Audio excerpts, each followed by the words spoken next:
नमस्कार दोस्तों, हमारे YouTube चैनल संस्कार बुक क्लब में आपका बहुत बहुत स्वागत है। आज हम श्रीमद् भागवत गीता के अध्याय 4 के बारे में जानेंगे। इस अध्याय में योग, गुण व चारों वर्णों का उल्लेख किया गया है। तो सुने। अध्याय 04 श्लोक 1। श्री कृष्ण बोले, मैंने इस अविनाशी योग को विबस्वान सूर्य से कहा था। सूर्य ने अपने पुत्र वैवस्वत मनु से कहा और मनु ने अपने पुत्र राजा इक्ष्वाकु से कहा। इस प्रकार परंपरा से प्राप्त इस योग को राजर्षियों ने जाना, किंतु उसके बाद बहुत काल से ये योग पृथ्वी लोक में लुप्त होने लगा।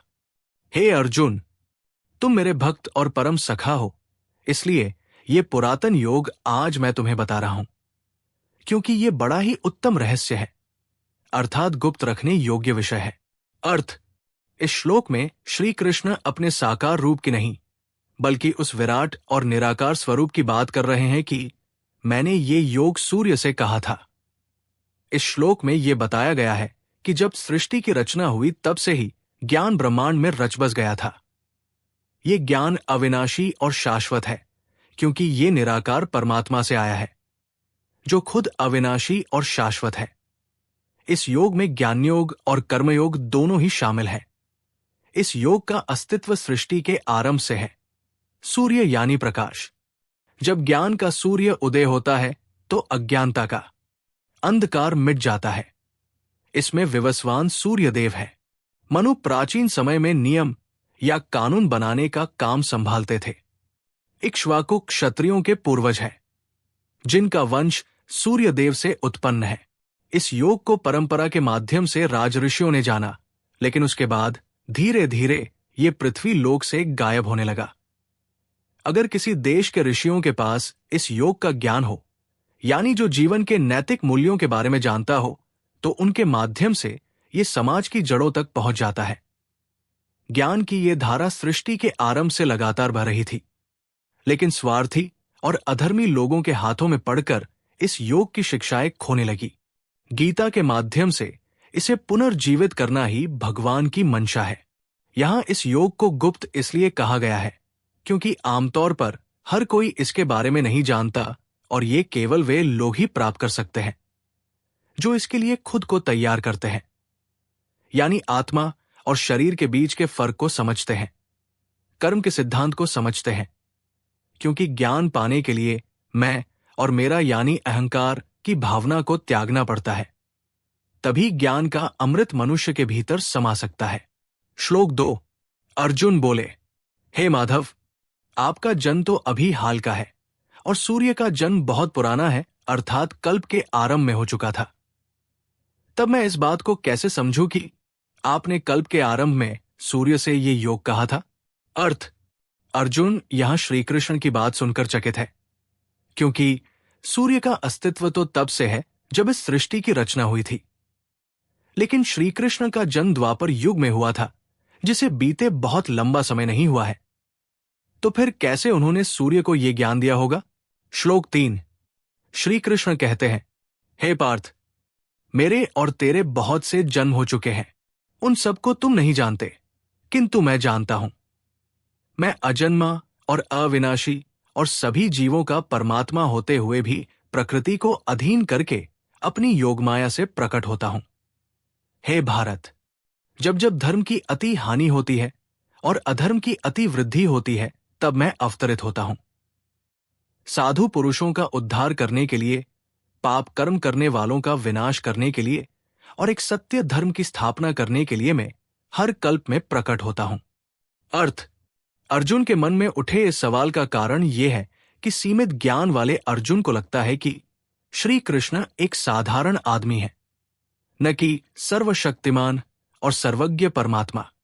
इस श्लोक में श्री कृष्ण अपने कृष्ण रूप की नहीं, बल्कि अपने असीमित और परम तत्व की बात कर रहे हैं। भगवान उसी असीमता के भाव से कह रहे हैं कि मैं अजन्मा हूं, जन्म मरण, आवागमन, आत्मा और प्रकृति का हिस्सा होता है, और मैं प्रकृति से बिल्कुल परे हूं। मेरा जन्म दिव्य और अलौकिक है, अर्थात मैं सांसारिक मनुष्यों की तरह जन्म नहीं लेता। परमात्मा स्वभाव से शाश्वत और अविनाशी है, क्योंकि ज्ञान, शांति, प्रेम, आनंद, पवित्रता वो गुण है जिससे उनका स्वभाव बना है। वो अनंत है और अपरिवर्तनशील है, यानी उनमें कभी बदलाव नहीं होता। भगवान जब पंच तत्वों से बने शरीर को धारण करते हैं तो उसे अवतार कहा जाता है। जब परमात्मा अवतार लेते हैं तो वो प्रकृति के वश में नहीं होते, बल्कि वो प्रकृति के तीनों गुणों सत्व, रजस और तमस को अपने वश में करके अवतरित होते हैं। यहां योगमाया का मतलब है अपने आत्म भाव में टिककर कि मैं शरीर नहीं, आत्मा हूं। इस संसार की माया में उतरना ही योगमाया कहलाता है। भगवान संसार की माया में साकार रूप में प्रकट होते हैं, यानी मनुष्य के शरीर में होते हुए भी वो जागृत अवस्था में रहते हैं। इसलिए संसार की माया भगवान को बांध नहीं पाती। भगवान का शरीर में प्रवेश करना और शरीर छोड़ना खुद उन पर निर्भर करता है, लेकिन एक मनुष्य का जन्म और उसकी मृत्यु कर्म के नियम पर निर्भर करती है। यही अंतर है परमात्मा के अवतरित होने यानी उनके शरीर धारण करने में और एक आत्मा के मनुष्य शरीर को धारण करने में। माया की शक्ति अर्थात वासना, क्रोध, लोभ, मोह और अहंकार इस शरीर को धारण की हुई आत्मा को अपने असली स्वरूप को पहचानने से रोकती है। मनुष्य रूप में जन्म लेना किसी भी मनुष्य की इच्छा से नहीं होता या ये उसके वश में नहीं होता। अज्ञानता के कारण मनुष्य जैसे कर्म करता है और जैसी उसकी प्रकृति होती है उस अनुसार वो जन्म मरण के चक्रव्यूह में फंस जाता है। लेकिन परमात्मा प्रकृति को नियंत्रित करते हैं और स्वयं अपनी इच्छा से अवतार लेते हैं। वो अपने स्वभाव का उपयोग इस तरह से करते हैं जो उन्हें कर्म के बंधन से मुक्त रखती है। क्योंकि परमात्मा हर कर्म निष्काम भाव अर्थात निस्वार्थ भाव से करते हैं और उनमें फल पाने की कोई इच्छा भी नहीं होती, इसलिए उनके कर्मों के फल नहीं बनते। यही कारण है कि उन्हें आम मनुष्य की तरह उन कर्मफलों को भोगने के लिए जन्म नहीं लेना पड़ता है। परमात्मा अवतार भी किसी न किसी उद्देश्य से लेते हैं। अवतार का मतलब है अपने निराकार रूप से साकार रूप में सामने आना। जब दुनिया में धर्म का नाश होने लगता है तथा अधर्म का पलड़ा भारी होने लगता है, तब परमात्मा को इस लोक में आना पड़ता है ताकि इसे पतन से उठाकर उच्च स्थिति में स्थापित कर सके। अवतार का मकसद होता है एक नई दुनिया, एक नए धर्म की स्थापना करना। अवतार लेने के बाद अपने जीवन के माध्यम से परमात्मा मनुष्य को सिखाते हैं कि एक इंसान खुद को जीवन के उच्च स्तर तक कैसे बढ़ा सकता है, अर्थात परमपिता परम शिक्षक और सद्गुरु बनकर जीवन मुक्ति की राह दिखाते भी हैं और उस पर चलना सिखाते भी हैं और वरदानों के द्वारा उसे आसान भी बनाते हैं। इस श्लोक में धर्म का मतलब है सबके लिए भलाई का भाव। जहां दूसरों की भलाई का भाव नष्ट हो जाता है और केवल अमे, मेरा और स्वार्थ जग जाता है, वही अधर्म कहलाता है। दूसरे शब्दों में कहा जाए तो जब सत्व गुण खत्म होने लगे और तमस गुण बढ़ने लगे तब पाप और अधर्म बढ़ता है। सत्व गुण अर्थात शांति, पवित्रता, आत्मज्ञान, आत्मिक सुख, आत्मिक आनंद, आत्मिक प्रेम और आध्यात्मिक शक्तियां और तमस गुण अर्थात काम वासना, क्रोध, लोभ, मोह, अहंकार, ईर्ष्या, द्वेष, हिंसा, नशा करना, आलस आदि। असुरी गुण जब मनुष्य अपनी आजादी का गलत इस्तेमाल करने लगता है तो भगवान चुप नहीं रहते, बल्कि खुद इसका भार अपने ऊपर ले लेते हैं। वो अपने अवतार के द्वारा चीजों को सही रास्ते पर लेकर आते हैं। श्री कृष्ण कहते हैं कि इस दुनिया में हर कल्प में उनका अवतार कई अहम उद्देश्यों के लिए होता है। यानी एक, अच्छे लोगों की रक्षा के लिए, जो लोग सच्चाई और धर्म का पालन करते हुए जीवन जीते हैं, उनकी रक्षा करने के लिए उन्हें आना पड़ता है। ये वो मनुष्य होते हैं जो दूसरों की सेवा करने के लिए तैयार रहते हैं। ऐसे लोग स्वार्थ, क्रोध, घृणा, वासना और लालच से मुक्त होते हैं और अपना जीवन ईश्वर को समर्पित करते हैं।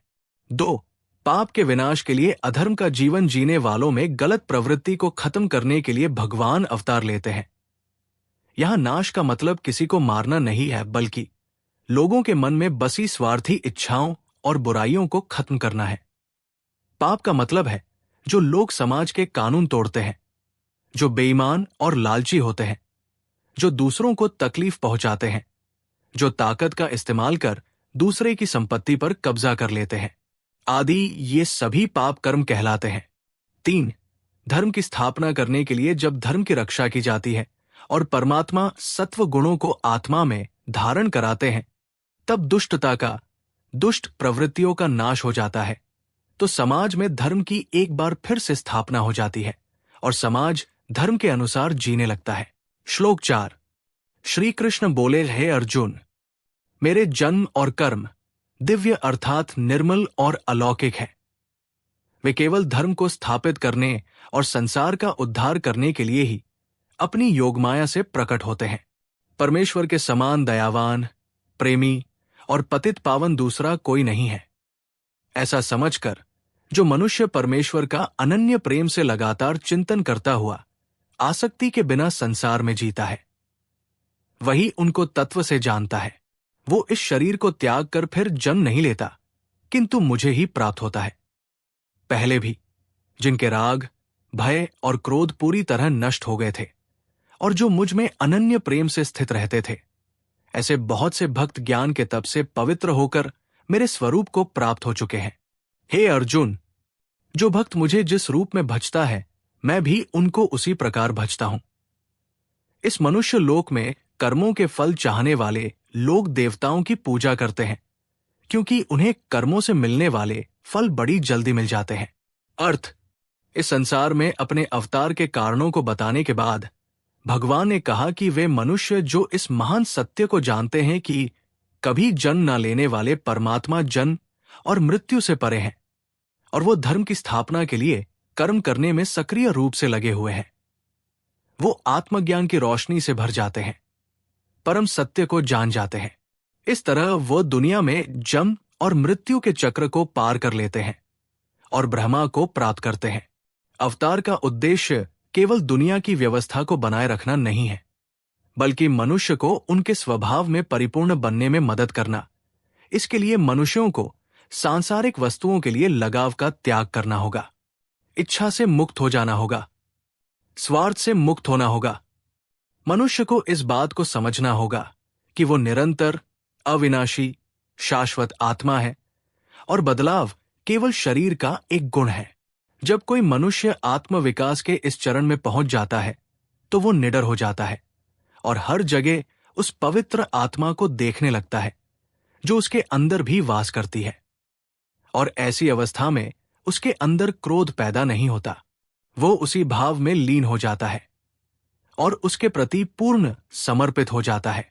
इस प्रकार वो ज्ञान की अग्नि से शुद्ध होकर भगवान की शरण लेता है। यहां ज्ञान को अग्नि के रूप में बताया गया है। जैसे अग्नि सब कुछ जला देती है, ज्ञान का प्रकाश भी सभी अव्यक्त प्रवृत्तियों, इंप्रेशन, इच्छाओं, वासनाओं आदि को पूरी तरह से हटा देता है और मनुष्य के मन को शुद्ध बनाता है। जिस मनुष्य के जैसे भाव होते हैं, उसके पास वही वापस लौट कर आता है। मनुष्य जिस भी रूप में भगवान की पूजा करता है, भगवान उस रूप में उसे दिखाई देते हैं। अलग अलग देवता, अवतार, फरिश्ते परमात्मा के अलग अलग रूप हैं, जिनके माध्यम से वो खुद को प्रकट करते हैं। अथर्ववेद कहता है, एकन ज्योति बहुधा विभाति, यानी एक प्रकाश ही अलग अलग रूपों में प्रकट होती है। मनुष्य इस दुनिया में देवताओं की पूजा इसलिए करते हैं क्योंकि वे अपने कर्मों के फल का सुख तुरंत भोगना चाहते हैं, लेकिन उन कर्मों के फल को देने वाला मैं ही हूं। वे ये नहीं जानते। जिस मनुष्य की जिस देवी देवता में श्रद्धा होती है, भक्ति के द्वारा मिले फल प्राप्ति के कारण उसकी श्रद्धा और गहरी हो जाती है। वे और ज्यादा भावना से देवी देवताओं की भक्ति करने लग जाते हैं। लेकिन जो मनुष्य मेरे असली रूप को जान जाता है, वो साधना के द्वारा मेरे ही सत्य स्वरूप का स्मरण करते हुए अपने विकारों को भस्म करने की कोशिश करता है। जिसके राग, द्वेष, क्रोध, वासना आदि अवगुण खत्म हो गए हैं और जो मुझ एक के ही प्रेम में मगन रहता है, वो मुझे पा लेता है। श्लोक 5. श्री कृष्ण बोले, सुनो अर्जुन, ब्राह्मण, क्षत्रिय, वैश्य और शूद्र इन 4 वर्णों का समूह गुण और कर्मों के अनुसार मेरे द्वारा रचा गया है। इस प्रकार इस सृष्टि की रचना करने वाला होने पर भी मुझ अविनाशी परमेश्वर को तू वास्तव में अकर्ता ही जान। कर्मों के फल में मेरी इच्छा नहीं है, इसलिए मुझे कर्म बांध नहीं सकते। इस प्रकार जो मुझे तत्व से जान लेता है वो भी कर्मों से नहीं बंधता। पहले मुमुक्षुओं ने भी इस प्रकार जानकर ही कर्म किए हैं, इसलिए तू भी पूर्वजों द्वारा सदा से किए जाने वाले कर्मों को ही कर। अर्थ: इस श्लोक में मनुष्य के अलग अलग स्वभाव और प्रवृत्तियों के बारे में बताया गया है। सभी मनुष्य एक जैसे स्वभाव के नहीं होते, क्योंकि उनमें गुण अलग अलग मात्रा में होते हैं। हर मनुष्य में 4 गुण होते हैं, लेकिन कोई एक गुण सबसे ज्यादा प्रबल होता है। जाति व्यवस्था मूल रूप से मानव समाज के विकास के लिए बनाई गई थी, लेकिन बाद में समाज द्वारा इसका गलत इस्तेमाल होने लगा, जिसने इसका गलत अर्थ निकालते हुए इसे गुणों के नहीं बल्कि जन के आधार पर इस्तेमाल करना शुरू कर दिया। स्वभाव और गुणों के आधार पर पूरी मानव जाति को 4 जातियों या वर्णों में बांटा गया, जैसे कि पेशेवर लोग, व्यापारी, किसान और मजदूर। समाज के आम लोगों की भलाई के लिए हर वर्ग उतना ही महत्वपूर्ण और आवश्यक है जितना कि दूसरे। इस तरह 4 जातियां बनी। 1. ब्राह्मण, जहां सत्व गुण, पवित्रता, अच्छाई आदि विचारों और कर्म में प्रधान होते हैं। इन लोगों में कुछ ना कुछ जानने की इच्छा होती है, इन्हें ज्ञान पाने की इच्छा होती है। ये किसी ना किसी खोज में लगे रहते हैं। 2. क्षत्रिय, जहां रजस गुण, साहस, वीरता आदि विचारों और कर्मों में प्रबल होते हैं। इन्हें शक्ति, पावर की तलाश रहती है, इन्हें बल पाने की इच्छा होती है। 3. वैश्य, जहां रजस और तमस गुण ज्यादा प्रभाव डालते हैं, इन्हें धन पाने की ज्यादा इच्छा होती है। 4. शूद्र, जहां तमस गुण अकेले प्रधान होता है। माया के दृष्टिकोण से केवल भगवान ही 4 जातियों के निर्माता है। माया ही वो कारण है जिसकी वजह से दुनिया में हर चीज होती है, लेकिन क्योंकि माया का भगवान से अलग होकर कोई अस्तित्व नहीं है, इसलिए भगवान को निर्माता कहा जाता है। कर्म भगवान को बांध नहीं सकते, क्योंकि भगवान पूरी तरह से अहंकार से मुक्त होते हैं। इसके अलावा उनमें फल पाने की कोई चाह नहीं होती। भगवान तो निस्वार्थ है और निस्वार्थ कर्म बांधते नहीं बल्कि मुक्त करते हैं, इसलिए मनुष्यों की तरह भगवान के कर्मों के फल नहीं बनते और उन्हें दोबारा जन्म भी नहीं लेना पड़ता। जो कोई भी अपने उस आत्म तत्व को परम तत्व भगवान के रूप से जान जाता है, वो कर्म और उसके फल के प्रति लगाव से मुक्त हो जाता है। वो कर्म से बंधा हुआ नहीं रहता और न ही उसका संसार में फिर से जन्म होता है। तनाव और इच्छा उस मन में आते हैं जहां अहंकार भरा होता है, जो मन और बुद्धि के माध्यम से कर्म करता है। लेकिन जिसने अपनी पहचान और अहंकार को त्याग दिया और खुद को आत्मा के रूप में पहचान लिया, उस पर बाहरी दुनिया में किए गए कर्म का कोई असर नहीं होता। इसलिए अर्जुन को अपना कर्तव्य करने के लिए कहा गया, जैसे उनके पूर्वजों राजा जनक और अन्य लोगों ने किया था। श्लोक 6। श्री कृष्ण बोले, कर्म क्या है और अकर्म क्या है, इसका फैसला करने में बुद्धिमान भी मोहित हो जाते हैं। इसलिए वो कर्म तत्व मैं तुझे भली भांति समझाकर कहूंगा, जिसे जानकर तू कर्म बंधन से, जन्म मरण के चक्र से मुक्त हो जाएगा। कर्म, अकर्म और विकर्म का स्वरूप भी जानना चाहिए, क्योंकि कर्म की गति गहन है। जो मनुष्य कर्म में अकर्म देखता है और जो अकर्म में कर्म देखता है, वो मनुष्यों में बुद्धिमान और योगी कहलाता है, जो समस्त कर्मों को करने वाला है। अर्थ: कर्म 3 प्रकार के होते हैं: कर्म, अकर्म और विकर्म। कर्म वो होता है जो मनुष्य के अंदर से उठता है, यानी उसके अंदर एक गहरी इच्छा पैदा होती है और उसे वो मन, बुद्धि, इंद्रियों के माध्यम से करता है। कर्म का मतलब है अपनी सूक्ष्म इंद्रियों और अपनी शरीर की कर्मेंद्रियों के द्वारा कर्म करना, जैसे सोचना, बोलना, चलना वगैरह। दूसरी ओर अकर्म का मतलब है शरीर में कोई हलचल ना होना या शांत बैठना।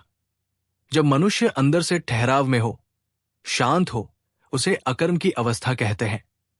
जब मनुष्य अपने आत्म भाव से जुड़ा होता है तो वो अकर्म की अवस्था में होता है। इस अवस्था में उसके मन में कोई इच्छा जन्म नहीं लेती, क्योंकि वो तो अपने आत्म भाव में मगन हो जाता है। इस भाव से किए गए कर्म उसे बांधते नहीं, बल्कि वो उसे मुक्त करने की प्रक्रिया बन जाते हैं। क्योंकि उसके मन में इच्छा नहीं होती, इसलिए उसे फलों की इच्छा भी नहीं होती। इसमें मनुष्य कर्तव्य की भावना से कर्म करता है। विकर्म का मतलब होता है उल्टे या विपरीत कर्म करना।